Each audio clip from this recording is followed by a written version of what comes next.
हम लोग राष्ट्र के प्रति दो चीजों को कभी नहीं भूलना चाहिए, एक अपने धर्म को और एक अपनी धरती माता को कभी नहीं भूलना चाहिए। दोनों के प्रति हमारी जिम्मेदारी है। भारत माता के प्रति हमारी जिम्मेदारी है, हमारी संस्कृति के, हमारा धर्म के प्रति हमारी जिम्मेदारी है। जो इन दोनों को भूल जाएगा वो देश का सच्चा नागरिक हो ही नहीं सकता। तो ये तो हम बार बार प्रेरणा दे रहे हैं, लेकिन आप सबसे बार बार एक और बात कहेंगे, माथे पे तिलक, गले में कंठी, हाथ में कलावा, मुख पे भगवान का नाम, माता पिता का सम्मान, भारत माता के प्रति आदर, और जो बॉर्डर पे खड़े हुए सैनिक हैं उनके परिवारों की थोड़ी सी चिंता हमारे हृदय में होनी चाहिए। आप कल्पना कीजिए भाई, किसी की शादी हुई और दूसरे दिन उसे नौकरी पे जाना पड़ा और उधर शत्रुओं की गोली चली और एक दिन की ब्याहता स्त्री विधवा हो गई। किसके लिए? किसके लिए हुई वो? हम सब के लिए।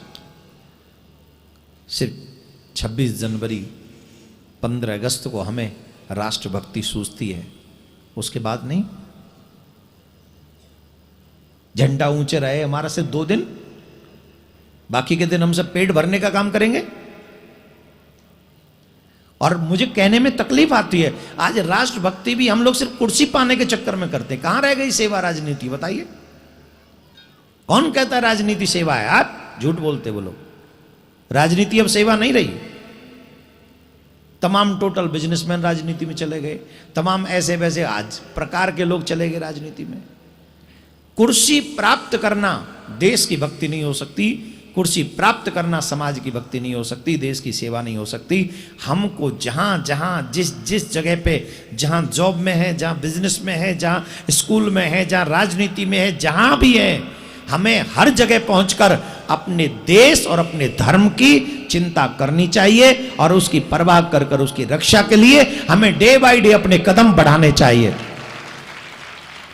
हमें देश का भी ऋण चुकाना है, याद रखो, और हमें अपने धर्म का भी ऋण चुकाना है।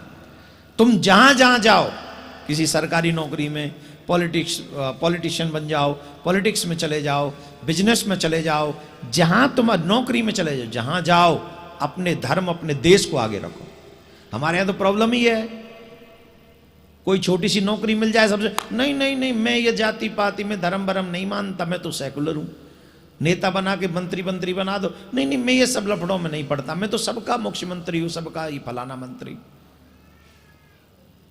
पाकिस्तान चले जाओगे, हिंदुस्तान में रह रहे हो तो या राम कृष्ण देवी देवता सनातनी माथे पे तिलक को सुरक्षित करो, रामायण को सुरक्षित करो, भागवत को सुरक्षित करो, तब ना हमारा देश सुरक्षित होगा।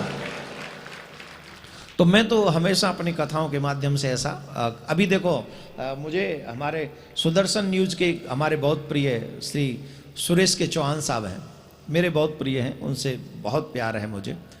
उन्होंने कल मुझे रात को बताया कि पवन हंस सरकारी कंपनी है जो प्लेन हवाई वो हेलीकॉप्टर वगैरह उड़ाती, वो किसी इस्लामिक कंपनी के अंडर है इस टाइम।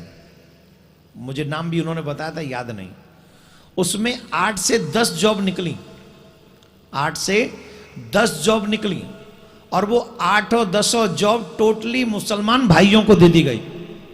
किसी एक हिंदू को भी उसमें जॉब नहीं मिली, और वो सरकारी नौकरी कर रहे हैं, उनको सरकारी पैसा मिल रहा है। अब बताइए देश के साथ धोखा है कि नहीं? कोई उनका इंफॉर्मेशन, कोई लेटर पे कोई ऐड नहीं, कोई पेपर में ऐड नहीं, सिर्फ जॉब दे दिया गया। क्यों? हम भारत में रहते हैं, हम पाकिस्तान में नहीं रहते। हम सनातनियों का हक नहीं मारा जाएगा इस देश में। हमारा भी हक पहले, बाद में नहीं, बराबर नहीं, पहले हमारा हक है, पहले हमारा हक है। तुम्हारा हक तो हमने पाकिस्तान दे दिया तुम्हें। हमारे साथ रहो, नो प्रॉब्लम, खुश रहो, नो प्रॉब्लम, साथ में रहो, नो प्रॉब्लम, बराबर में रहो, नो। लेकिन हमारे साथ धोखा करोगे। हम रामनवमी पे यात्रा निकालेंगे, तुम पत्थर बरसाओगे। हम हनुमान प्राकट्य महोत्सव पे यात्रा निकालेंगे, तुम पत्थर मारोगे। कल फिर दिल्ली में जहांगीरपुरी में पत्थर मारे, तलवारें लहराई गई हनुमान जी की शोभा यात्रा पर। और अभी तो 2022 है। डरना उस दिन से जिस दिन 2047 तक हम पहुंचेंगे। 100 साल जब आजादी के होंगे तब सोचना कि तुम्हारा और हमारा हश्र क्या होगा। इसलिए मैं आप सब सनातनियों से एक बात कहूंगा, अपनी अपनी जाति भूल जाओ, अपनी अपनी तू मैं भूल जाओ, अपना अपना ईगो भूल जाओ। याद रखो मैं भारतीय हूं, याद रखो मैं सनातनी हूं, याद रखो इस धर्म की रक्षा करना, इस देश की रक्षा करना हमारी जिम्मेदारी है। अदरवाइज अगर आप एक नहीं हुए, मैं दावे से कहता हूं हंस के भाग को ये कौवे खा जाएंगे। धीरे बजाओ, तुम्हारी नौकरी तभी मिलेगी तुम्हें। अगर तुम चाहते हो हंस का भाग हंस को मिले, तो प्रत्येक बच्चे को देश धर्म के प्रति कसमें खानी चाहिए। हमारी इच्छाएं के लिए, हमारी इच्छाएं पूरी हों, हम शौक मौज कर सके, इसलिए मनुष्य जीवन नहीं मिला। हम अपने देश को अखंड बना सकें, हम अपनी संस्कृति को ऊंचा उठा सकें, इसके लिए हमें हमारा ये मानव जीवन मिला है। तो प्लीज आप आगे आइए, देश के युवा अपने देश और धर्म को बचाने की कसम खाइए, अपने देश को एक नई दिशा दिखाइए, प्रगतिशील देश बनाइए। राधे राधे। धन्यवाद गुरुजी। बहुत बहुत साधुवाद, धन्यवाद।